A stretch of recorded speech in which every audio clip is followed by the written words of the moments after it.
parisien. Puis sachez en outre qu'en altitude, la lumière ne se diffuse pas tout à fait en ligne droite, ce qui limite d'autant la perception des objets lointains.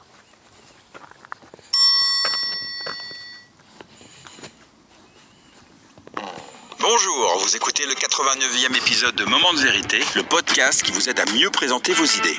Mon nom est Bruno Clément, je suis le cofondateur de The Presenters, un cabinet de conseil en stratégie narrative. Et mon métier, c'est d'aider les gens à exprimer clairement leurs idées et les présenter efficacement en toutes circonstances, de la machine à café au palais des congrès. Aujourd'hui, je vous révèle le 11e secret issu de mon livre 33 vrais secrets pour présenter efficacement vos idées en vente sur Amazon.fr et sur thepresenters.com. Mais avant de le faire, pensez bien à vous abonner pour ne manquer aucun épisode. Et puis, si ce podcast vous plaît, merci de le liker en laissant un avis 5 étoiles sur votre plateforme d'écoute préférée. Franchement, ça aide vraiment. Secret numéro 11. Ça ne sert à rien d'avoir raison si on n'a convaincu personne.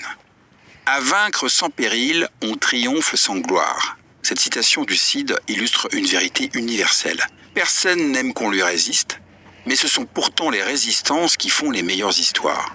Et c'est encore plus vrai pour une prise de parole. Que vous présentiez une idée, un projet ou un produit, il y aura forcément des objections. Toujours, c'est inévitable. Et c'est même plutôt sain. Les résistances, c'est le frottement entre votre enthousiasme et les doutes de votre audience. Elles peuvent être de deux natures, rationnelles ou émotionnelles. Les résistances rationnelles, ce sont celles qui portent sur des chiffres, des faits, des éléments vérifiables, et il suffit généralement d'avoir la réponse factuelle pour les lever. Et puis, il y a les résistances émotionnelles, plus subtiles, plus difficiles à capter parfois, mais tout aussi puissantes. Peur du changement, manque de confiance, sentiment de perte de contrôle, fatigue, lassitude, agacement.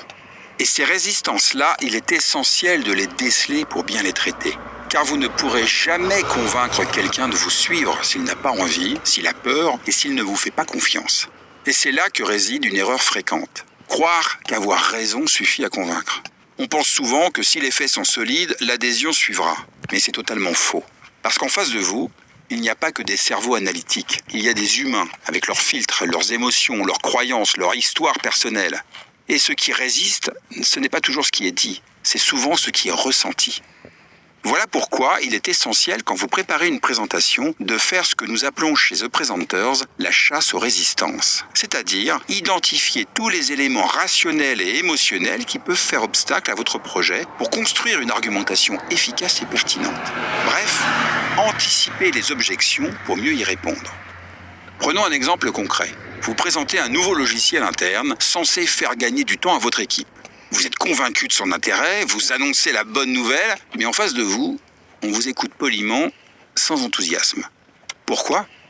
Parce que ce que votre public ressent, c'est peut-être des résistances du genre « encore un nouvel outil à apprendre, encore un changement, encore un truc de la direction, et évidemment, on n'a même pas été consulté ».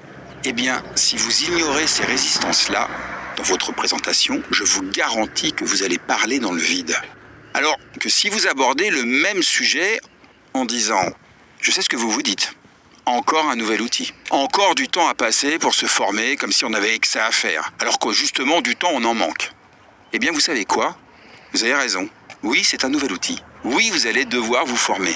Mais oui aussi, grâce à cet outil, vous allez gagner un temps incroyable dans la gestion de vos tâches quotidiennes. Et surtout, vous allez pouvoir vous débarrasser des plus pénibles.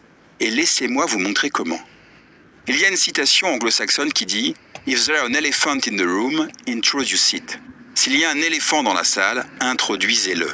C'est exactement ce que je viens de faire. Je nomme la résistance, je fais preuve d'empathie et je transforme un mur de résistance en un pont vers l'adhésion.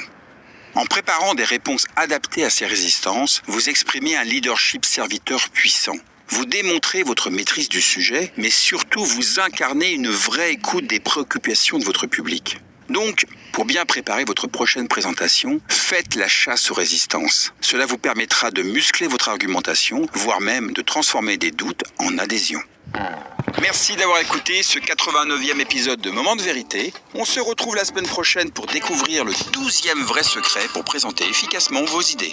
Si vous êtes impatient de connaître les 33 vrais secrets pour présenter efficacement vos idées, vous pouvez dès maintenant commander le livre sur Amazon.fr. Et puis, si vous souhaitez un exemplaire relié et dédicacé, rendez-vous sur notre site thepresenters.com/33 secrets.